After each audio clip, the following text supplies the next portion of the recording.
All right, so I just got back from watching Mission Impossible: The Final Reckoning. Supposedly the last Mission Impossible movie. We'll see if Tom Cruise will let that happen, but for now, this is the final one, hence Final Reckoning. So, a bit of my history with Mission Impossible franchise, which I believe when I first started doing this sort of movie vlog review sort of thing, Dead Reckoning, which was then known as Dead Reckoning Part 1, came out. It was one of the first movies I reviewed, and I really liked it.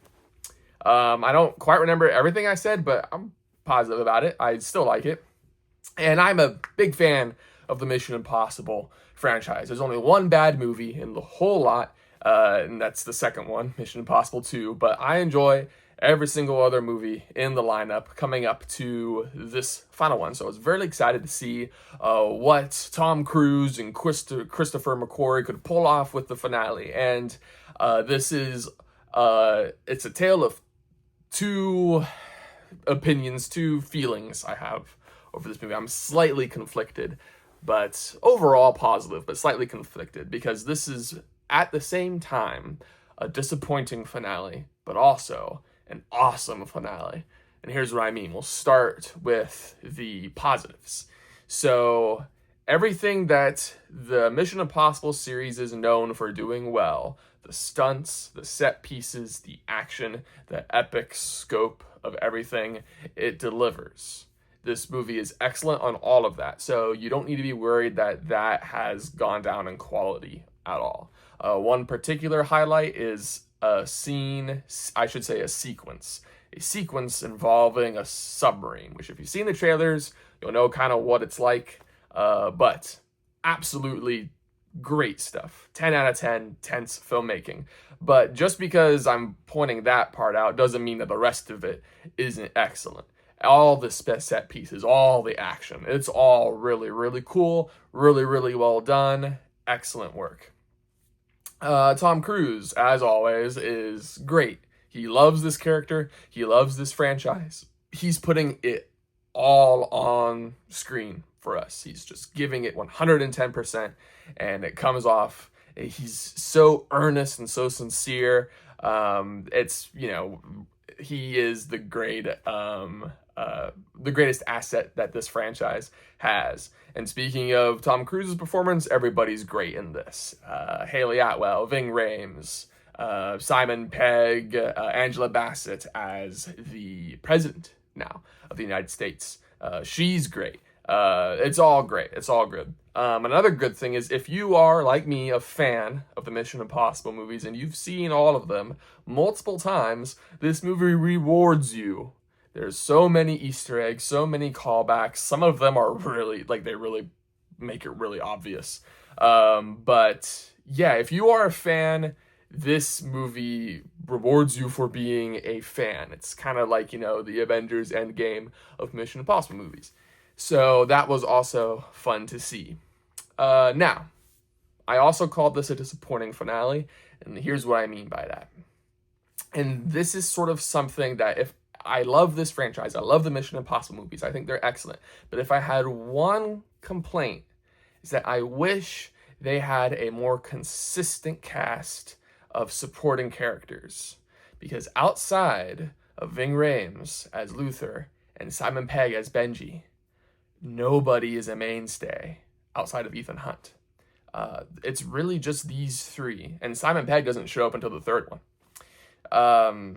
And I think this movie suffers from that a little bit in a way that the others don't really, because you can kind of hand wave, oh, they're not in this one, it's fine. Or what about the people that were in the last movie, like Jeremy Renner's character, or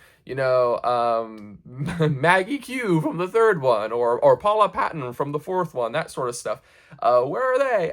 It's okay. The contracts couldn't make it or whatever, and we can just cast different actors to play different characters and stuff like that. And it never really mattered until this one, where there's such a sense of finality to this movie, to this story, that I feel like it would have really benefited if most of the characters were people that we had been watching run around with Ethan Hunt, with Tom Cruise for years. That's one of the reasons why Avengers Endgame was so successful.